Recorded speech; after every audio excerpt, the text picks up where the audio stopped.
I loved history in school, but what I got taught didn't resonate with me. I got taught names of kings and queens, of princes and princesses, but nothing about anybody who looked like me. 1919 was a year of change, instability, and uncertainty. All over the UK, race riots broke out. 5 people got killed, dozens were injured, and we're still living with this legacy. Did I learn about the 1919 race riots in school?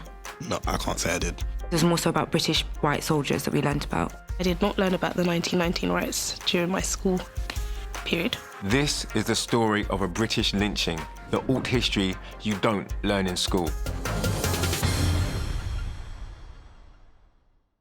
100 years ago, Britain had won the war, but had been hit hard economically.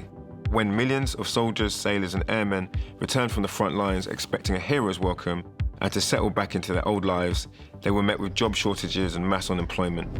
Until the First World War, Britain's black population was minimal. It was around 10,000 people scattered around the country, but concentrated in the port towns like Liverpool and Cardiff. One paper said they live in distinct foreign colonies. Another called it the Negro Quarter and even Nigger Town. People began to look suspiciously at these newcomers. The black and Asian population became an easy target for the frustrations despite suffering from the many same economic hurdles. They were blamed for undercutting wages. These soldiers would have been like working or lower class, like white men who've come back after years of strife and hardship in the struggle which they had, but then having their anger of no, rather than, oh, it's not your government's problem, it's because these black guys are here. White workers began to demand changes. In Liverpool, blacks were sacked because whites refused to work alongside them.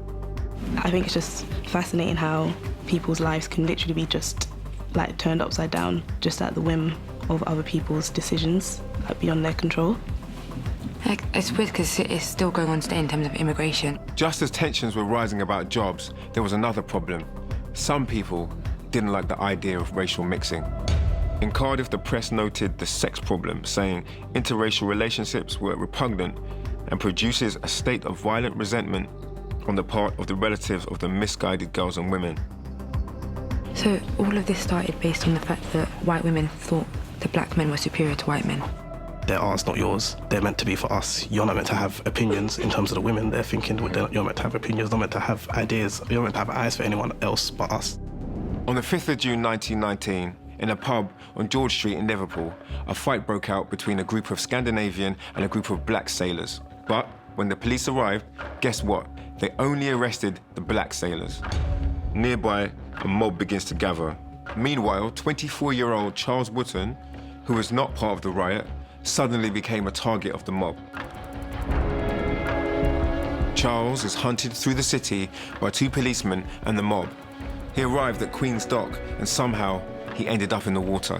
A crowd of as many as 300 people began to throw rocks at him as he tried to swim away. Bystanders stood, watched and shouted, "Let him drown." Charles Woodson was murdered, a victim of the race riots of 1919. He was lynched. Hearing the story of Charles made me feel angry and frustrated that this happened, but also disappointed in how it has been remembered. It's just another one in the list of many names and many unnamed people that have been killed due to racism. When I was a kid, my grandma said to me, if you're afraid of the monster under the bed, then call it out. And that became my way, to run towards things, to confront them. But what could Charles do? He had an angry mob of 300 people intent on killing him. He was murdered in plain sight.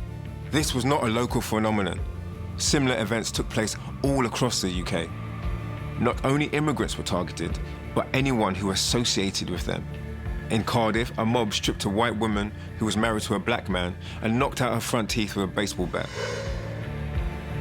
When the chaos began to settle, the government's response was to fear a black backlash. They wanted to get rid of the black immigrants.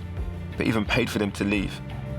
Sadly, many of those who were repatriated, who fought for this country, would have felt a massive sense of injustice about being sent away from what they considered to be their motherland. Their sense of Britishness was not enough to convince the authorities or the general public that they had the right to stay here. What's worse, in many cases, they were blamed for the riots of 1919, despite having to defend themselves from white mobs. No one was convicted for the murder of Charles Woodson.